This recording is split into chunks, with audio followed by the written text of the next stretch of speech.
ஆண்டவராகிய இயேசு கிறிஸ்துவின் நாமத்தினால உங்களை நான் வாழ்த்துகின்றேன்.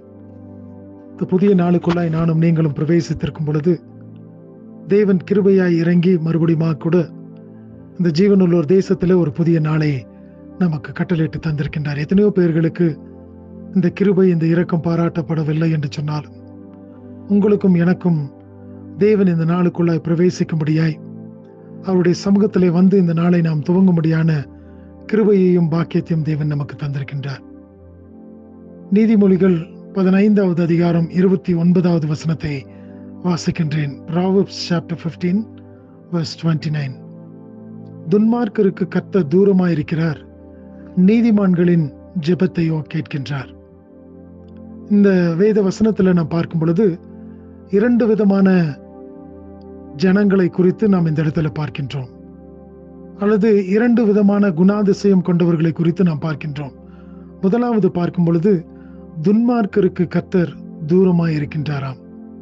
ஒருவேளை துன்மார்க்கன் கர்த்தரை நோக்கி கூப்பிடுவான் என்று சொன்னால் கர்த்தர் அவனுக்கு தூரமாக காணப்படுகின்றாராம். ஆனால் நீதிமான்களின் ஜெபத்தையோ அவர் கேட்கின்றவராக இருக்கின்றார். அதுபோலவே நீதிமான் கூப்பிடும் பொழுது தேவன் நீதிமான்களின் ஜெபத்தை கேட்டு அதற்கு பதில் தருகின்ற தேவனாக இருக்கின்றார். இந்த இரண்டு காரியத்தையும் பார்க்கும் பொழுது மனிதனாலே இரண்டு காரியத்தில் ஏதாவது ஒன்றை அவன் தேர்ந்தெடுக்க முடியும்.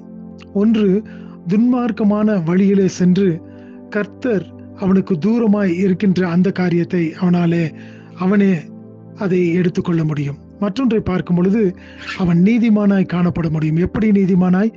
கர்த்தருக்குள்ளாய் தன்னுடைய வாழ்க்கையை நடத்தும் பொழுது, கர்த்தருக்கு உகந்த ஒரு வாழ்க்கை இருக்கும் பொழுது, கர்த்தருக்கு ஏற்றாற் போல தன்னுடைய வாழ்க்கையை நடத்தும் பொழுது அவன் நீதிமானாய் காணப்படுகின்றான். அவன் நீதிபரராகிய தேவனை முற்றிலுமாய் சார்ந்து கொள்ளும் பொழுது அவன் நீதிமானாய் காணப்படுகின்றான். அப்பொழுது அவன் ஜெபிப்பானாம்.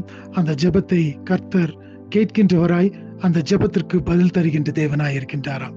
எனக்கு பிரியமான தேவச்சனமே, இந்த நாளின் காலவேளையிலும் கூட தேவனுடைய சமூகத்திலே நானும் நீங்களும் நீதிமான்களாய் வந்திருக்கும் பொழுது அவர் என்னை பார்த்து நீ நீதிமான் என்று சொல்லுகின்ற அந்த விதத்திலே நான் இருக்கும் பொழுது என்னுடைய ஜெபத்தை அவர் கேட்கின்றவராக இருக்கின்றார். என் ஜெபத்திற்கு அவர் பதில் தருகின்றவராக இருக்கின்றார்.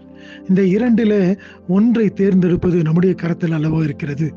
நான் கர்த்தரோடு கூட இசைந்திருப்பேன் என்று சொன்னால், கர்த்தர் என்னை பார்த்து நீதிமான் என்று சொல்லுகின்ற அளவிலே நான் அவரோடு கூட உறவு கொண்டிருப்பேன் என்று சொன்னால் அவர் என் ஜெபத்தை கேட்கின்றவராய், என் ஜெபத்திற்கு செவி கொடுக்கின்றவராய், என் ஜெபத்தை தள்ளாதபடி அவர் தாமே என்னுடைய ஜெபத்திற்கு பதில் கொடுக்கின்ற தேவனாக இருக்கின்றார்.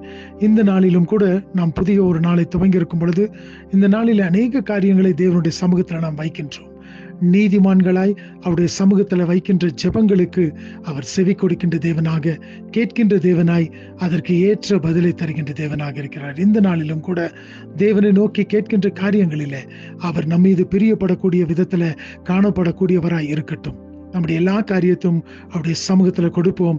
அவர் எல்லாவற்றிற்கும் பதில் அளிக்கின்ற தேவனாக இருக்கின்றார். இந்த நாளிலும் கூட இப்படிப்பட்ட ஒரு சிந்தையோடு கூட இந்த நாளுக்குள்ளாய் நாம் கடந்து செல்லுவோம்.